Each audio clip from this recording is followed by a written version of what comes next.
Pelan-pelan, pelan-pelan. Rasa sayang-sayangi, hey lihat dari jauh, rasa sayang. Kemampuannya ya cuman belusukan, keahliannya yang lain ya bagi-bagi susu, bagi-bagi permen, bagi-bagi apa gitu. Seolah-olah negeri ini problemnya cuman di masalah susu gitu, bagi-bagi susu selesai problem. Tentu dia atau beliau bersiap-siap untuk memahami teknikalitas dari sebuah sidang kabinet yang ya ada bapaknya masih Pak Jokowi tentu akan jadi tutor untuk anaknya itu kan. Begini cara mimpin sidang. Ini mesti diutamakan pertama dan keadaan di dalam ruang sidang biasanya seperti ini. Kan itu juga pasti diajarkan oleh Pak Jokowi pada wakil presiden kita. Ya nanti ya itu ya. Ya nanti lihat dulu ya. Udah nemuin calon-calon menterinya juga, Mas. Nanti ya. Nanti. Bayangkan misalnya setelah selesai sang wakil presiden datang di depan pers, ditanya sama pers. Ya enggak tahu ya, rakyat sudah ya nanti kita lihat kepentingan atau keinginan rakyat. Itu aja, sinyal itu sudah menunjukkan bahwa statementship, kenegarawanan tidak bisa ditampilkan. Kan ini kemauan rakyat. Jadi cara membuat narasi tidak menunjukkan ada kapasitas di kepalanya. Kalau melihat kapasitas, kapabilitas, intelektualitas, moralitas, dan isi kantong tas yang ada pada Gibran, maka menurut saya akan ada 5 tugas strategis bagi Gibran dalam pemerintahan nanti. Anda tahu? Apa tuh? Nah, 1, menurut saya, gunting pita, Bung. Satu. Ya, disuruh meresmikan ya? Suruh meresmikan. Oke. Kedua, pukul gong. Meresmikan lagi. Meresmikan lagi. Ketiga itu kalau di Jawa ada apa? Pecahkan kendi. Lagi-lagi meresmikan. Meresmikan. Keempat, kira-kira melepas burung ke udara. Oke. Dan kelima, melepas balon ke udara. Berarti semua sifatnya seremoni ya? Seremoni.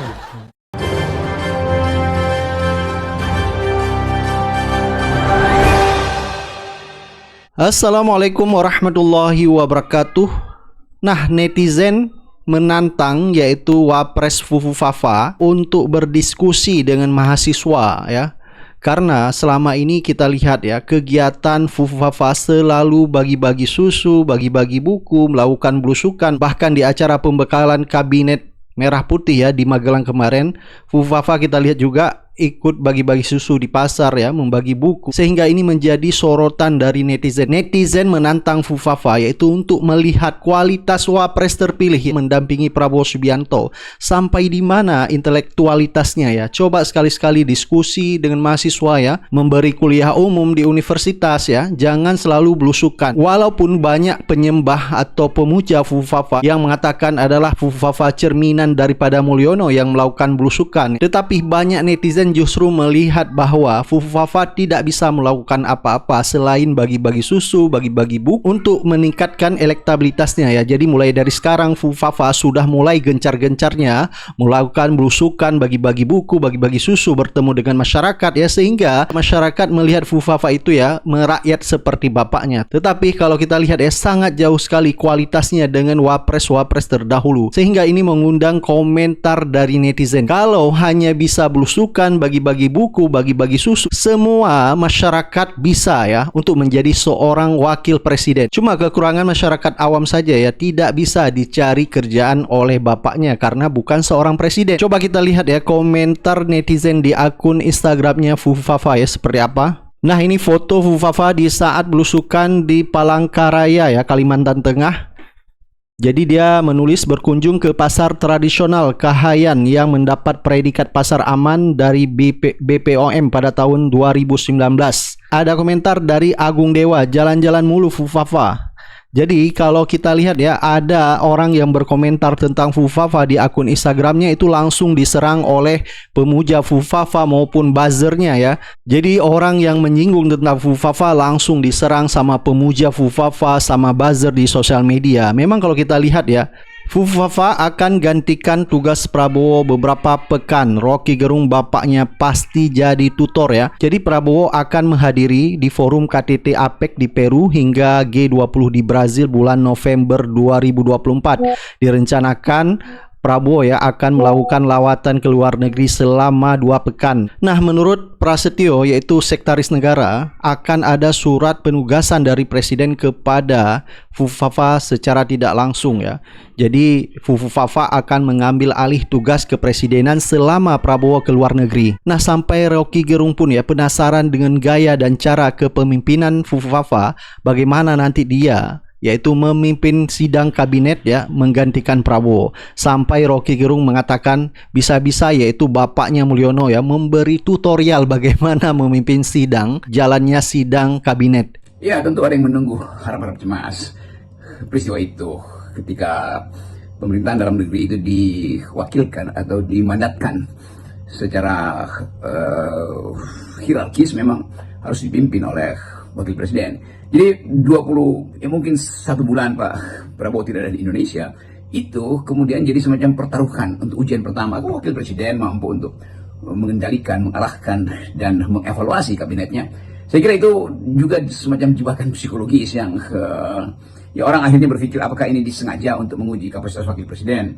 apakah menteri-menteri akan punya disiplin yang sama seperti kalau kabinet itu dipimpin secara diskursif oleh Pak Prabowo. Jadi Pak Wapres ini nanti akan menemukan sendiri apa yang disebut sebagai ujian kapasitas. Dan lebih dari itu tentu adalah ujian psikologis, karena beliau akan berhadapan dengan menteri-menteri teknis yang sebetulnya udah dia kenal karena bagian juga dari rejim sebelumnya, menteri-menteri ayahnya sendiri. Artinya kan Gibran ini nanti juga akan memimpin rapat-rapat kabinet ya, Bung Rocky, selama Pak Prabowo berpergian ke luar negeri. Dan kalau itu kita bisa prediksikan, itu kan bisa bakal sering terjadi. Ya, headline-nya pasti Wakil Presiden Gibran memimpin kabinet selama Presiden Prabowo ada di luar negeri. Tentu dia atau beliau bersiap-siap untuk memahami teknikalitas dari sebuah sidang kabinet yang ya ada bapaknya masih, Pak Jokowi tentu akan jadi tutor untuk anaknya itu kan. Begini cara memimpin sidang, ini mesti diutamakan pertama, dan keadaan di dalam ruang sidang biasanya seperti ini. Kan itu juga pasti diajarkan oleh Pak Jokowi pada wakil presiden kita. Tetapi suasana sidang itu kan lain ketika dipimpin oleh seorang presiden yang katakanlah Pak Jokowi yang didampingi oleh menteri-menteri teknis yang memang adalah aparat beliau, dengan yang sekarang yang aulanya agak berbeda, karena mereka akan lihat bahwa ya itu yang mimpin adalah bocil misalnya. Itu kita bayangin aja alam pikiran dari beberapa menteri yang merasa kok dipimpin oleh bocil itu. Kan kita tidak boleh hindari untuk berimajinasi sampai ke tingkat itu. Apakah itu sopan apa tidak? Ya itu urusan dari mereka yang ada dalam ruang rapat tadi kan. Kemampuannya ya cuman belusukan, jalan-jalan ke SD ya, bicara di depan anak-anak SD di depan kelas, jalan-jalan ke lihat makan bergizi apa makan gratis itu, ngomong-ngomong sepatah dua, nanti jalan-jalan ke proyek ya, nanti ngomong-ngomong begitu wartawan nanya langsung ayo wamen jawab. Terus kemarin katanya ke Kalimantan bagaimana gitu, pembukaan MTQ, Musabakah Tilawatil Quran. Kemudian disuruh sambutan, nggak ada sambutan, cuman pukul gong aja gitu, udah selesai, langsung kabur naik mobil. Ya, kemudian keahliannya yang lain, ya bagi-bagi susu, bagi-bagi permen, bagi-bagi apa gitu, ya. Jadi nggak jelas ini orang gitu, gagasannya apa, narasinya apa, ya, arahannya apa, opininya apa, seolah-olah negeri ini nggak ada problem gitu, seolah-olah negeri ini problemnya cuman di masalah susu gitu, bagi-bagi susu selesai problem gitu, ya. Aneh sekali punya pemimpin yang kedudukannya kan cukup tinggi ini, kok tidak pernah mengucapkan sepatah kata yang membahas problem negeri. Ini kan negeri ini problemnya banyak benar gitu. PHK, sembako tinggi, ya, daya beli, inflasi, ya, kemudian belum lagi ditambah dengan problem-problem sosial, bunuh diri, macam-macam problem negeri ini. Tapi dia cuman bagi-bagi susu. Bagaimana gitu, wah? Masa cuman sebegitu doang sih solusi? Bagi-bagi susu itu berapa orang sih Anda bagi? Paling-paling kan Anda bagi 1.000 orang, 2.000 orang. Terus yang 200 juta rakyat itu bagaimana penyelesaiannya, problemnya? Udah begitu aja. 5 tahun ini cuman pencitraan aja jadi. Cuman persiapan tuh 2029 gitu. Gimana netizen? Ada komentar nggak? Semua sehat semua ya. Terima kasih. Wassalamualaikum warahmatullahi wabarakatuh. Segitu aja Mas Gibran. Jauh-jauh dari Solo. Saya merasa bahwa lapangan pekerjaan sekarang sangat sulit digapai karena banyaknya permintaan orang dalam. Apa solusi terbaik dari Mas Gibran? Jadi pengusaha. Mas Gibran jadi pengusaha ya. Masih mau melamar kerja? Masih pengen. Jadi pengusaha aja ya. Ada juga usahanya. Oh ya udah, jadi pengusaha aja ya. Nggak usah ikut orang. Jadi mohon tipsnya pada Mas Gibran atas kiat sukses untuk generasi muda di masa depan. Pertanyaannya general sekali. Pokoknya belajar yang rajin. Besok ujian kan, belajar. Nah, sama nurut sama Pak Kiai, dah 2 itu cukup ya. Bagaimana sih motivasi anak muda ada di sini untuk agar tidak menjadi tamu sendiri di lingkungan kami sendiri? Selama pembangunan IKN ikut dilibatkan nggak? Dari musyawarah, rapat-rapat pasti dilibatkan ya Pak ya? Untuk pembangunan apa, master plan segala macam, ada diskusinya dulu kan?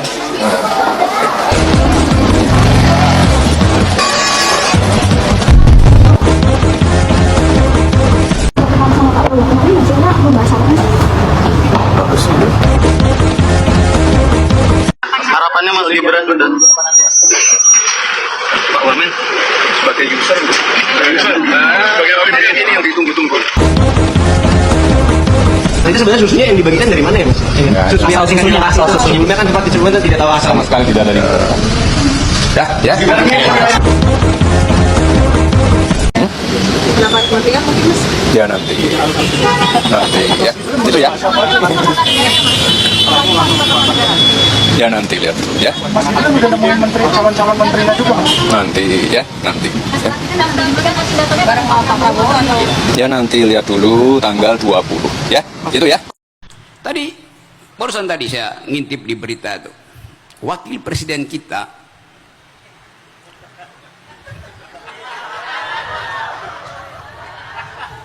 Oke, saya ganti. Wakil presiden mereka karena semua protes bilang wakil presiden kita. Wakil presiden mereka di dalam 2 hari ini sudah dieluk-elukkan karena sudah memantau proyek-proyek strategis yang sedang dijalankan. Dia pergi lihat fasilitas olahraga di Senayan, dia puji-puji itu bahwa ini bagus sekali nih, karena nanti akan ada atlet-atlet di situ yang akan menyumbang medali emas, terutama panjat tebing. Yes, saya langsung senang, karena kemarin saya bawa pulang medali emas panjat tebing dari Olimpiade Paris. Tapi apa pentingnya menyebutkan panjat tebing yang memang ada medali emas? Sementara beliau tidak pernah panjat tebing, dia panjat kekuasaan.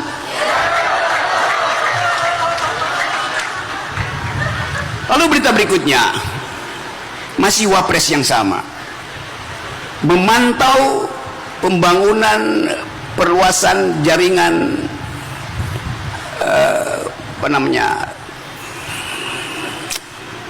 jalan kereta api di kota itu, apa namanya itu, LRT, Light Rapid Transformation. Memantau, lalu diberitakan wakil presiden di hari kedua sudah memantau pembangunan MRT, sudah memantau fasilitas olahraga. Itu jadi berita utama. Orang hanya memantau, itu sama dengan turis, tapi jadi berita utama.